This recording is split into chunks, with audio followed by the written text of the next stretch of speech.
La historia de hoy nos transporta a la ciudad de Filipos, una colonia romana estratégica en Macedonia. Una ciudad orgullosa de su herencia romana, llena de templos, comercios y costumbres muy distintas a las de Jerusalén.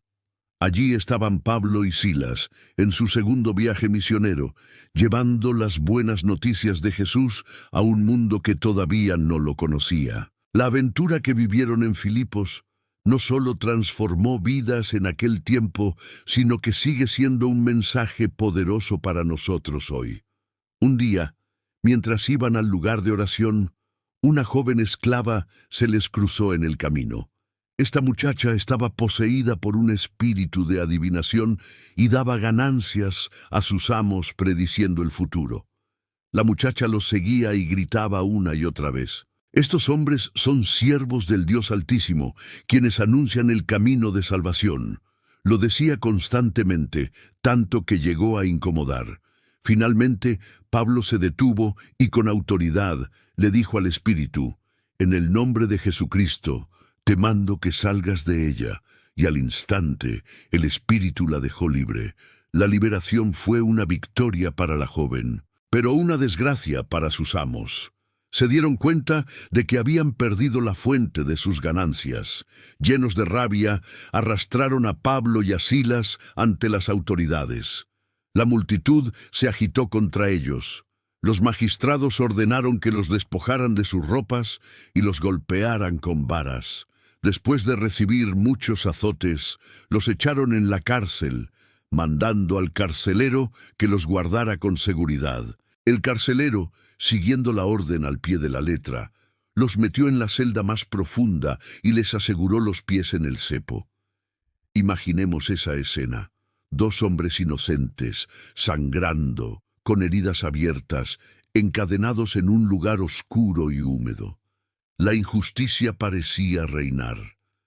Pero en medio de ese dolor ocurrió algo sorprendente. A medianoche, en lugar de quejarse o maldecir, Pablo y Silas oraban y cantaban himnos a Dios. Su cántico resonaba en la prisión y los demás presos los escuchaban con asombro. De pronto, un gran terremoto sacudió los cimientos de la cárcel. Las puertas se abrieron de golpe y las cadenas de todos se soltaron. El carcelero, despertando y viendo las puertas abiertas, pensó que los prisioneros habían escapado. Desesperado, sacó su espada para quitarse la vida, porque sabía que sería ejecutado por haber fallado en su deber. Pero en ese momento, una voz lo detuvo. «No te hagas ningún mal, todos estamos aquí». Era la voz de Pablo. El carcelero, temblando, pidió luz, corrió adentro y cayó de rodillas ante Pablo y Silas. Con el corazón conmovido, hizo una de las preguntas más importantes que alguien puede hacer: «Señores, ¿qué debo hacer para ser salvo?». La respuesta de Pablo fue clara y directa: «Cree en el Señor Jesucristo y serás salvo, tú y tu casa».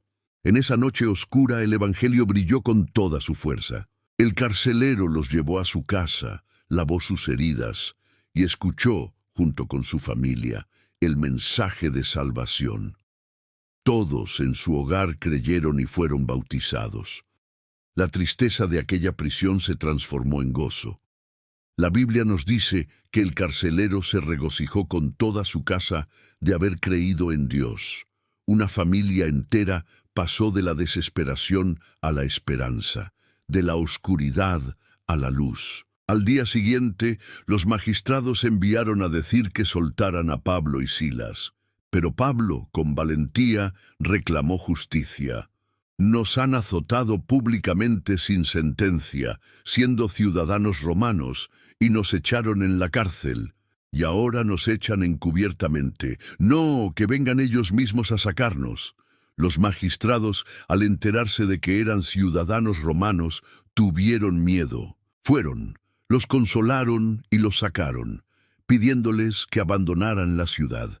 Antes de irse, Pablo y Silas visitaron a los hermanos en casa de Lidia. Los animaron y luego partieron. Esta historia nos deja varias lecciones poderosas. La fe en medio de la prueba. Pablo y Silas nos muestran que incluso en las peores circunstancias podemos alabar a Dios. Sus himnos en la cárcel fueron más fuertes que las cadenas. El poder de la gracia. La salvación no depende de obras, sino de creer en Jesús. La respuesta a la gran pregunta del carcelero sigue siendo la misma hoy. Cree en el Señor Jesucristo y serás salvo. El testimonio transforma. Los prisioneros no huyeron, y ese acto de integridad tocó el corazón del carcelero más que cualquier sermón. La alegría del Evangelio. La historia empieza en golpes y cadenas, pero termina en una casa llena de gozo y salvación. El relato de Pablo y Silas en Filipos no es solo un recuerdo histórico, es un recordatorio de que Dios sigue siendo poderoso para liberar, para transformar familias enteras y para dar esperanza donde parece no haber salida. En medio de nuestras cárceles, sean físicas o emocionales, Dios puede abrir puertas y romper cadenas. Y lo más importante, nos ofrece la misma salvación que recibió aquel carcelero y su familia. Porque ayer, hoy y siempre, la respuesta sigue siendo la misma. Cree en el Señor Jesucristo y serás salvo. Si te gustó el video, déjame un like, compártelo con tus amistades. Comenta qué te pareció y no olvides suscribirte al canal y tocar la campanita para nuevo contenido. Gracias.